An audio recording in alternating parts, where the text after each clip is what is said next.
जून 2023 रोज शनिवार ज्येष्ठ शुक्ल त्रयोदशी को शिवाजी महाराज के राज्यारोहण दिवस के उपलक्ष्य पर हिंदू साम्राज्य दिनोत्सव मनाया गया। ये हिंदू साम्राज्य दिनोत्सव चंपारण की पावन भूमि पर विभिन्न राष्ट्रवादी, सांस्कृतिक एवं हिंदू संगठनों के द्वारा मनाई गई। हिंदू साम्राज्य दिनोत्सव एक उत्सव के रूप में मनाने हेतु गायत्री परिवार, आर्य समाज, धर्म जागरण मंच, विश्व हिंदू परिषद, बजरंग दल, अखिल भारतीय विद्यार्थी परिषद, पतंजलि योगपीठ, श्री देवराहा बाबा आश्रम, नरसिंह बाबा सेवा समिति, आत्मानंद प्रकाश सेवा संस्थान, हिंदू जागरण मंच, संस्कार भारती जैसे विभिन्न संगठन के सहयोग से एक सामाजिक समरसता को स्थापित करने के लिए हिंदू साम्राज्य दिवस को मनाया गया। इस वर्ष छत्रपति शिवाजी का राज्यारोहण का 350वां वर्ष प्रारंभ हो रहा है। छत्रपति शिवाजी एक ऐसे भारतीय व्यक्तित्व रहे हैं जिन्होंने अपनी संक्षिप्त और संकुचित संसाधनों के बल पर हिंदवी स्वराज्य की परिकल्पना को जनवरी तक पहुंचाने का कार्य किया। उन्होंने स्थानीय भाषाओं, संस्कृत और स्थानीय भाषाओं का प्रयोग कर भारतीय जनमानस में स्वचेतना से जागृत राष्ट्र की कल्पना को परिकल्पित किया। उन्होंने एक ऐसे समय में नायक के रूप में अपने आप को स्थापित किया जिस समय हिंदू समाज बिखराव की स्थिति में थी। समाज में अक्रांताओं का भय था। आइए सुनते हैं कि कुछ लोगों ने क्या कहा। न्यूज 9 भारत के लिए मोतिहारी से रोहित श्रीवास्तव की रिपोर्ट।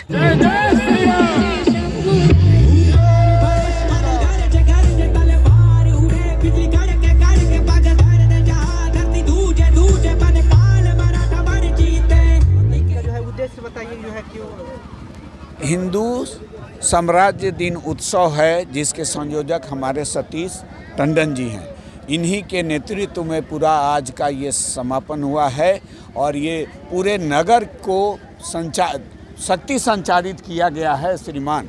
और ये पूरे नगर के सभी तबके के हिंदू प्रेमी इसमें भाग लिए हैं और इसका मुख्य उद्देश्य है कि अपना जो पुराना इतिहास था, इसको जो कालांतर में दूषित कर दिया गया था, उसको समाप्त करके नई शाह बनाया जाए। भारत में जो लोग को मानसिकता को हीन कर दी गई थी कि भारत में मुगलों का साम्राज्य था और वही विजेता थे, उन लोगों को भुलवा दिया गया था कि शिवाजी जैसा पराक्रमी जिसने गुरिल्ला युद्ध करके, नेवल युद्ध करके मुगलों को, औरंगजेब को चना चबवा दिया और हिंदू साम्राज्य दिवस का स्थापना किया।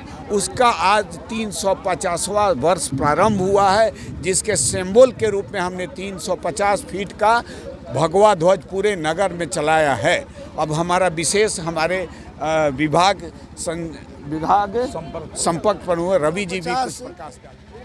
फीट का परम पवित्र भगवा ध्वज प्रतीक है हमारे उस समय का, जिस समय मुगल साम्राज्य हुआ करता था और शिवाजी महाराज ने प्रसाद नहीं लिए हैं, स्टेज के पास आकर प्रसाद 246 युद्ध लड़े मुगलों से और 246 युद्ध में विजय प्राप्त कर हिंदू साम्राज्य दिवस की स्थापना की। ये पवित्र भगवा ध्वज समाज में जागृत किया गया है। सिर्फ उद्देश्य दो ही थे, हम अपना आत्म केंद्रित हो चुके थे और अपना स्वाभिमान विस्मृत हो चुके थे। इसको जागृत करने के लिए किया गया है और समाज के अंदर में आज हजारों हजार की संख्या में पुरुष ही नहीं, हमारे बहनों ने इस कार्यक्रम को सफल बनाया है। इसके लिए मैं उन सभी लोगों को धन्यवाद करता हूँ। अब हमारे इस कार्यक्रम के संयोजक श्री सतीश टंडन जी कुछ बोलेंगे। क्या है?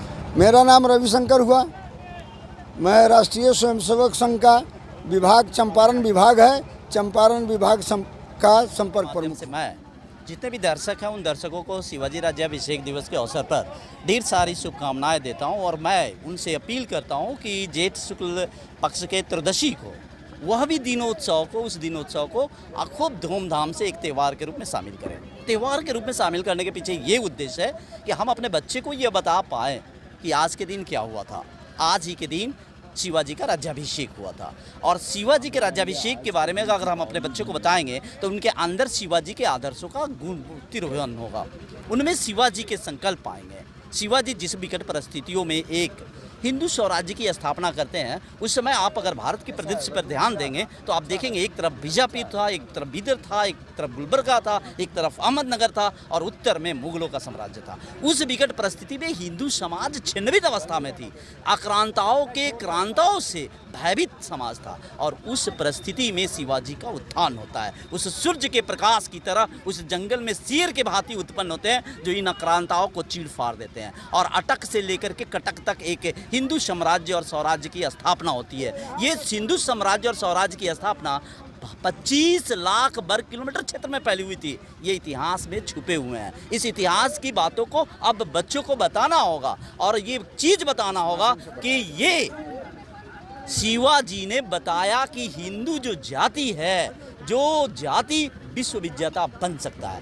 वर्तमान परिदृश्य में आप इतिहास में आप देखेंगे विभिन्न लोगों का जो है तुलनात्मक अध्ययन होता है। अध्ययन आवश्यक है। शिवाजी का नेपोलियन से तुलना, जिस शिवाजी ने पराजय हुआ था और पराजय होने के उपरांत कैद में रह करके भाग करके एक फिर साम्राज्य की स्थापना करते हैं और हिंदू धर्म उद्धारक की उपाधि धारण करते हैं, उस शिवाजी के बारे में सोचना और समझना रोमांच करने वाला है। रोम रोम पुलकित हो जाता है। और मैं पूरे भारतवासियों को कहता हूं, भारतवासियों को इसलिए कहता हूं कि शिवाजी के साम्राज्य का जो हिंदू उद्धारक समाज था, जो हिंदू स्वराज्य थी, वह लोक नीति पर आधारित थी और लोक नीति में जो आज्ञा पत्र है उनके वित्त मंत्री का लिखा हुआ, वो आज्ञा पत्र में लोकतांत्रिक व्यवस्थाओं का जिक्र है। और शिवाजी द्वारा जो स्थापित परिसंघ है, वह परिसंघ भारतीय समाज में पहली बार एक फेडरेशन फॉर्मेशन का एक गुंजाइश किया गया, उसका उल्लेख किया गया है। ये जानकारी हमारे बच्चों को होना चाहिए। आपके माध्यम से मैं बताता हूं कि आपकी ये बाइट्स को चलाइए और बच्चों को शिवाजी के बारे में करिए। मैं आपके माध्यम से कहता हूं कि अगला जो सिलेबस बने सीबीएसई का या बिहार बोर्ड का, उसमें शिवाजी की अर्थनीति, शिवाजी की धर्म नीति, शिवाजी की आर्थिक व्यवस्था, राजनीतिक नीति और शिवाजी पर लिखे गए किताबों को ज़्यादा से ज़्यादा विषय वस्तु में डाला जाए। ये आवश्यक है। आवश्यक ये नहीं है कि मुगलों के बारे में पढ़ाया जाए, आवश्यक ये नहीं है कि आक्रांताओं के बारे में पढ़ाया जाए। मैं आपके माध्यम से इन सभी लोगों के बारे में कहना चाहता हूँ।